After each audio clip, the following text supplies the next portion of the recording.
దేవుని ఎదుట నీతిమంతుడు ఎవరు అనే ప్రశ్న వచ్చి రాగానే మనకి వెంటనే రోమాపత్రిక 3:11 వచ్చేస్తుంది. ఏంటి? నీతిమంతుడు లేడు, ఒక్కడును లేడు.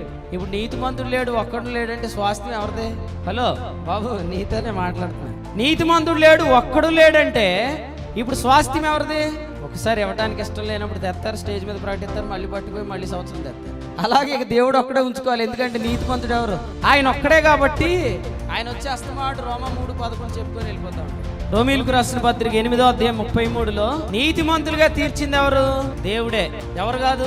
ఇప్పుడు నేను యేసు ప్రభువుని నమ్ముకున్నానండి, నేను దేవుని ఎదుటి నీతిమంతుడిని నేను చెప్పుకుంటున్నాను. అలా తీర్చుకున్నది ఎవరు కాదు? నేను కాదు కదా. అందుకని నువ్వు ఎందుకు నా వైపు సీరియస్గా చూస్తావు?